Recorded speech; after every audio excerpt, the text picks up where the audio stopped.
Hilda's hand trembled as she raised it to hail the approaching yellow cab. The night air felt thick, almost suffocating, as if the city itself was holding its breath in anticipation of something ominous. The taxi glided to a stop, its weathered paint gleaming dully under the flickering streetlight. Hilda hesitated for a moment before opening the door, her instincts screaming at her to turn back, but she had no choice. She had to get home. As she slid into the back seat, the musty smell of old leather and stale cigarettes assaulted her senses. The driver, a hunched figure barely visible in the shadows, didn't turn around.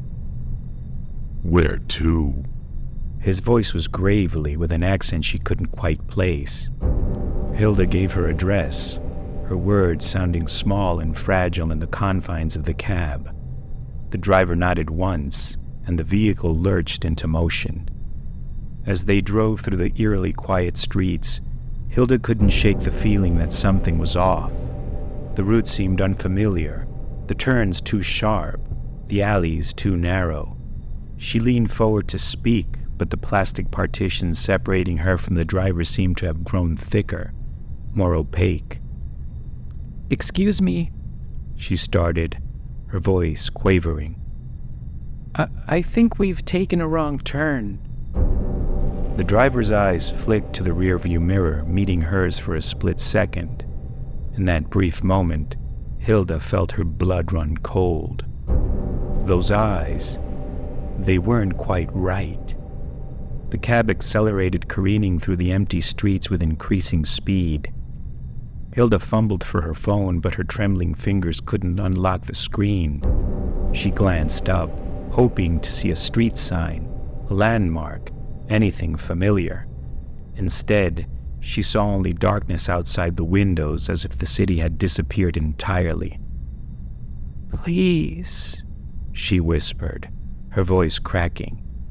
"Please stop the car."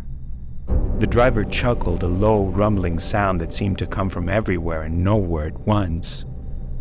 "Oh, but we've only just begun our journey, Hilda."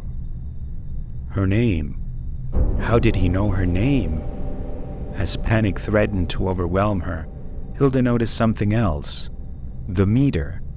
Instead of displaying a fare, it was counting down. 5, 4:59, 4:58. With a surge of adrenaline, Hilda grabbed the door handle and pulled with all her might. To her surprise, it opened. Without a second thought, she threw herself out of the moving vehicle. She hit the pavement hard, rolling several times before coming to a stop. Pain radiated through her body, but she was alive. She struggled to her feet. She looked around, expecting to see the cab speeding away or turning back for her. But the street was empty. There was no sign of the taxi, no sound of an engine in the distance. Just the quiet hum of streetlights and the distant bark of a dog. Hilda stumbled home, her mind reeling. Had it all been a hallucination? A vivid nightmare? But then why was she bruised and scraped from her fall? As she finally reached her apartment and fumbled for her keys, she felt something in her pocket. It was a cab receipt, blank except for a single line of text. "Until next time, Hilda." She stared at it, her hands shaking. Was it over? Or had it only just begun? Hilda closed her door, double-checked the locks, and tried to convince herself it had all been a bad dream. But as she drifted off to an uneasy sleep, she couldn't shake the feeling that somewhere out there, a yellow cab was still prowling the streets, waiting for its next fare.